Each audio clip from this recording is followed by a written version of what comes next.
Radius Renungan Harian Anak.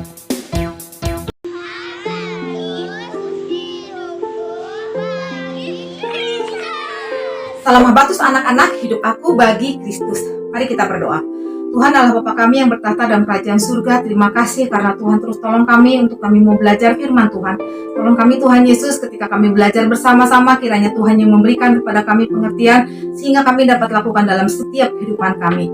Tolong pimpin kami dari awal sampai pada akhirnya ya Bapa, hanya di dalam nama Tuhan Yesus kami sudah berdoa bersyukur, amin. Anak-anak, pernahkah kalian ditolong oleh Tuhan? Walaupun kalian sering berbuat salah, misalnya melawan orang tua, malas beribadah, malas sekolah minggu, suka berbohong, malas belajar, dan lain-lain. Ya, pasti pernah. Saya juga pernah. Seperti cerita Alkitab kita hari ini, bagaimana seorang raja yang ditolong oleh Tuhan.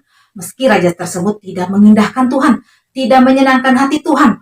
Nah, kisah ini ditulis di dalam kitab 1 Raja-Raja 20 ayat 1 sampai 22. Mari kita baca sama-sama ayat 13.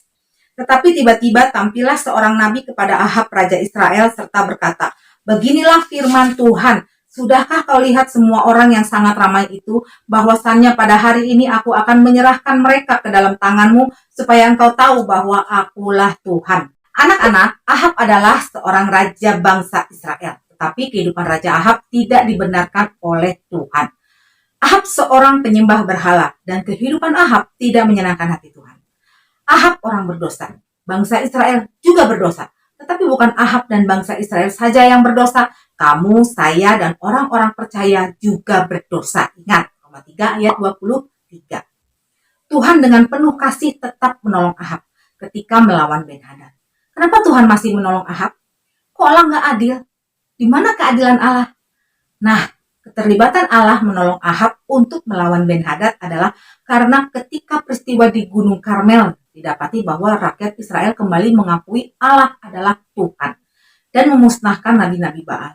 Kemudian Allah sendiri yang menyatakan kepada Nabi Eli bahwa masih ada 7.232 orang Israel yang tidak sujud menyembah Baal. Artinya, masih banyak umat Tuhan yang setia kepada Allah. Dengan kasih dan kesabarannya, Allah memberikan kesempatan kepada Ahab untuk bertobat. Anak-anak, Allah yang begitu kasih, dia bukan saja mengampuni dosa Ahab dan umat Israel, tetapi Allah juga mengampuni dosa kamu, saya, dan orang-orang yang percaya kepada Tuhan. Allah mau umatnya diselamatkan. Nah, kisah Raja Ahab dengan segala pemberontakannya terhadap Tuhan, namun ketika mendapati Tuhan memberikan pertolongan yang luar biasa kepada Ahab dan umat Israel, Tuhan ternyata berbelas kasihan kepada umatnya.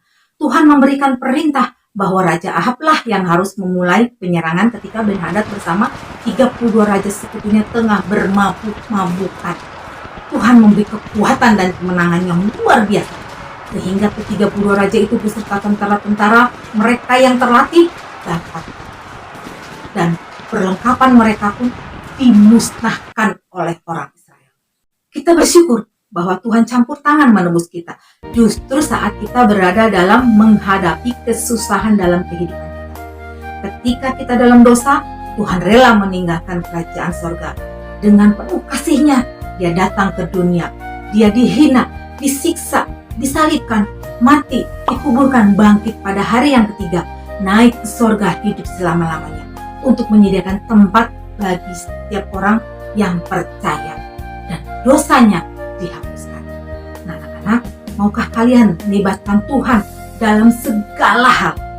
Bahwa bukti setiap orang butuh penyertaan Tuhan dalam kehidupan agar hidup bagi Kristus. Mau ya anak-anak? Habatus, hidup aku bagi Kristus. Untuk anak-anak yang belum percaya, Yohanes 14 ayat 6. Kata Yesus kepadanya, "Akulah jalan dan kebenaran dan hidup. Tidak ada seorang pun yang datang kepada Bapa kalau tidak melalui aku." Puji nama Tuhan, mari kita berdoa. Kami mengucap syukur Tuhan karena Tuhan terus tolong kami. Kami mengucap syukur karena Tuhan terus panggil kami. Kami mengucap syukur karena Tuhan yang senantiasa mengingatkan kami untuk kami mau bersandar berserah kepada Tuhan saja. Ajar kami Tuhan untuk kami dapat melakukan dalam setiap kehidupan kami agar hidup kami bagi Kristus. Terima kasih Tuhan Yesus. Mohon ampun setiap dosa dan kesalahan kami. Dalam nama Tuhan Yesus kami sudah berdoa bersyukur. Amin. Tuhan Yesus memberkati.